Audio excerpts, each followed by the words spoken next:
David, Liberal leader Mark Carney says he apologizes unreservedly after we first reported that Liberal staffers were behind an operation intended to plant buttons at an event for Conservatives. Now, 2 Liberal operatives went to the Canada Strong and Free Network conference last week. This is an event where Conservatives from across the country are able to meet and network, and they planted buttons that had a pro-Trump message, one that said "Stop the Steal," an apparent reference to the 2020 push to overturn the U.S. election results, and an apparent effort to tie Canadian Conservatives to the MAGA movement in the United States. Now, we found out about this because I overheard the people responsible talking about it at a bar last Friday and reported it soon after. Mark Carney says that this behavior is unacceptable, and he apologized. Look, this is totally unacceptable, to be absolutely clear. And I on behalf of my campaign, I was unaware of this behavior, but on behalf of my campaign, I apologize for it unreservedly. Okay. I've made it absolutely clear to my campaign that this behavior or anything approximating it or in that spirit is unacceptable, cannot happen again. The Conservatives say these are dirty tricks from the Liberals and that they are the ones responsible for importing American-style politics to Canada. Mark Carney says the people responsible have been reassigned to other tasks on the campaign. David? All right, Kate, thank you so much. That's the CBC's Kate McKenna in Montreal. Jono,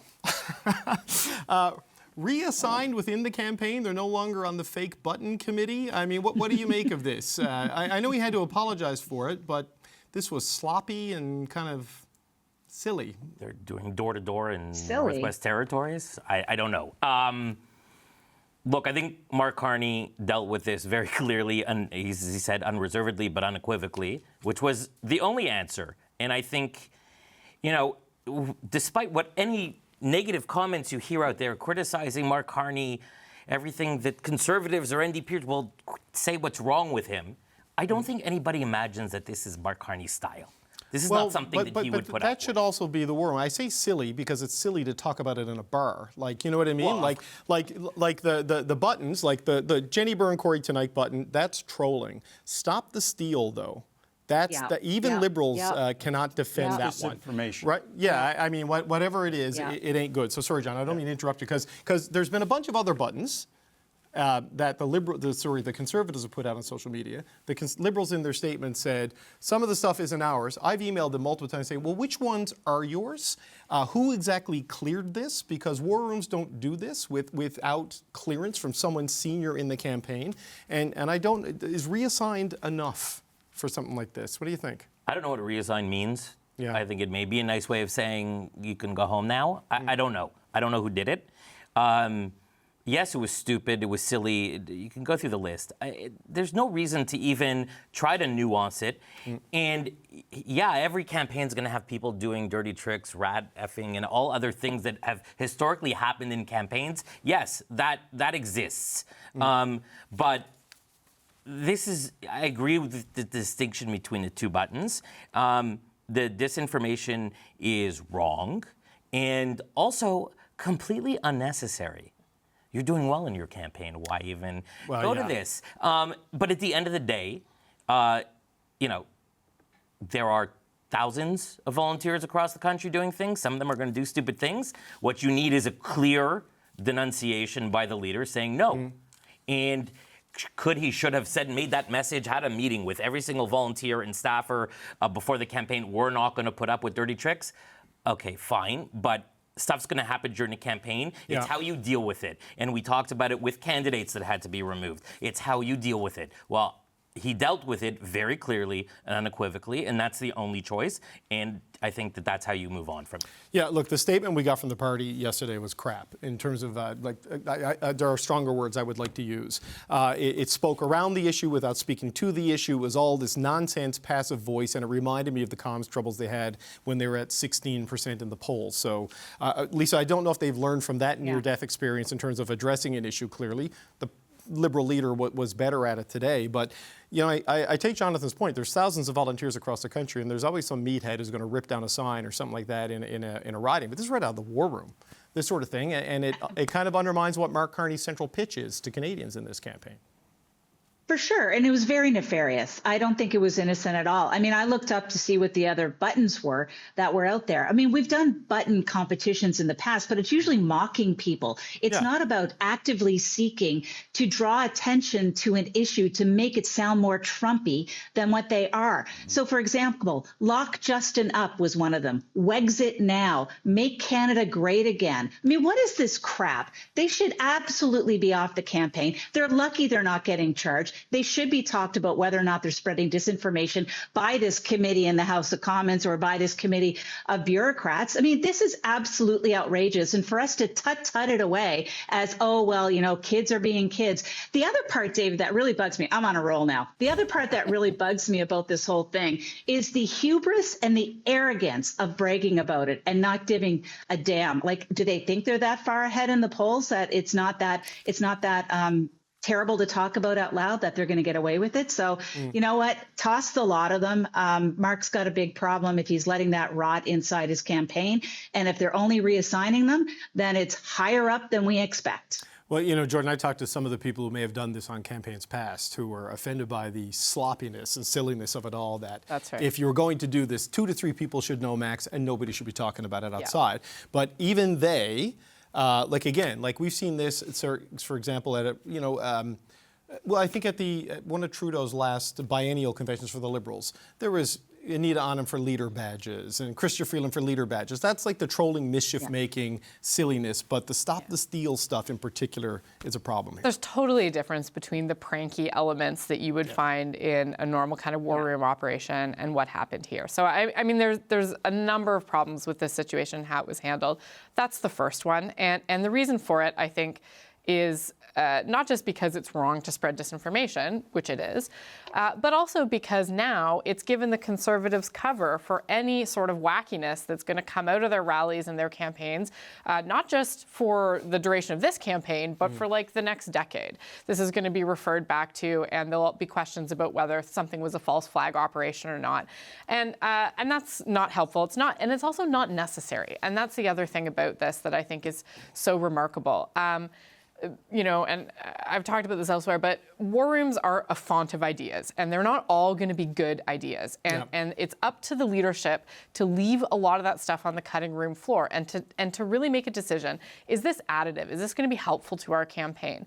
And I would make the case here that this clearly was not. And even if they hadn't been caught, it was not, because already the narrative of the Poilievre campaign being too close to Trump is out there. They are in the midst of having their own family fight. You don't need to get involved in that.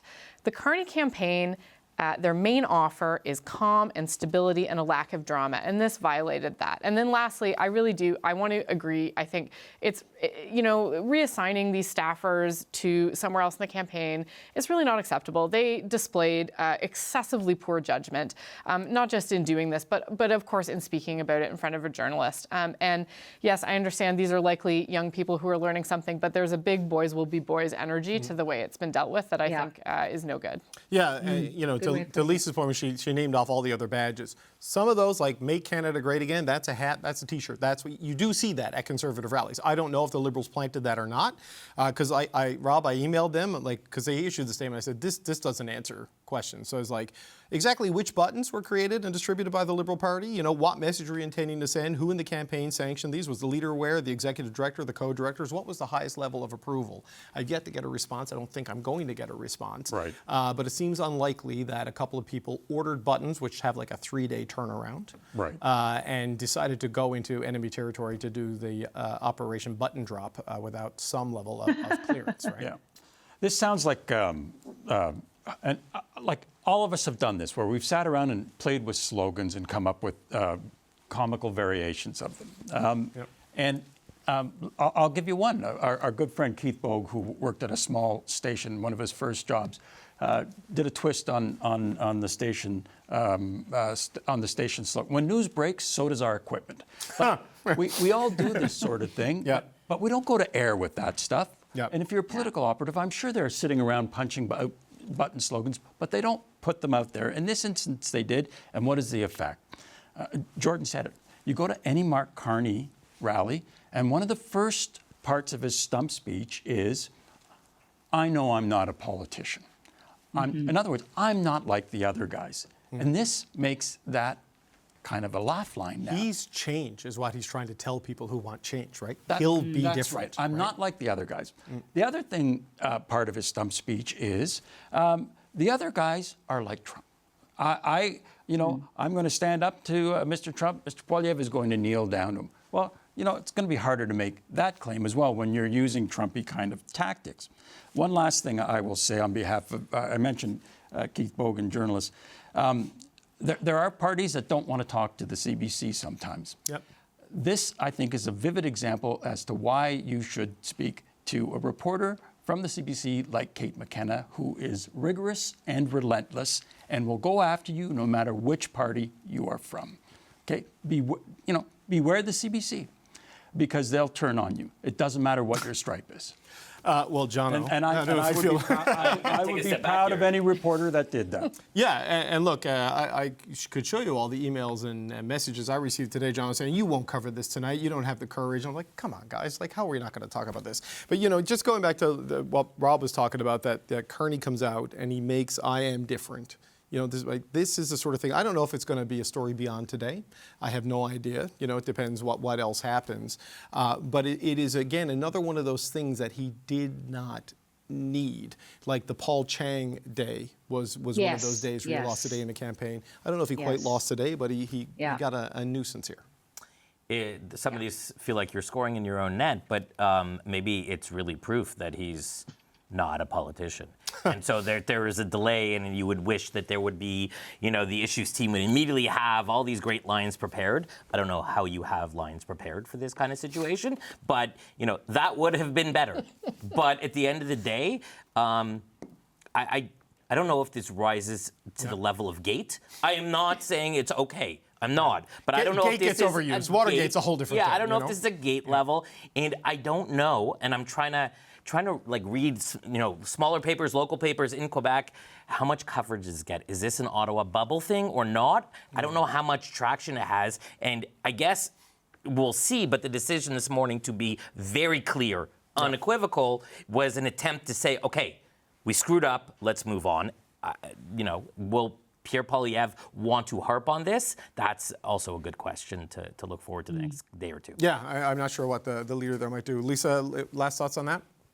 On this issue? Yeah, well, if Mr. Carney's not running his own politics, somebody is running it for him on his behalf, and we should know who that is, who's making these kinds of decisions. If he's making the decisions to hold off to see if he can skate through these kinds of things, then he's making the wrong decisions.